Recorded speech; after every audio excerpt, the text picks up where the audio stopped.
А это что за листочки бумаги? Я что, заказал просто бумагу? Сначала подумал я так, а потом вспомнил, что это наклейки. Наклейки крестов, которые нужно клеить на рот. Для тех, кто храпит по ночам, чтобы рот ваш закрывался. Все, можно идти спать.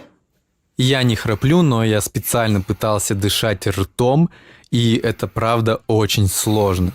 Так что, наверное, девайс работает.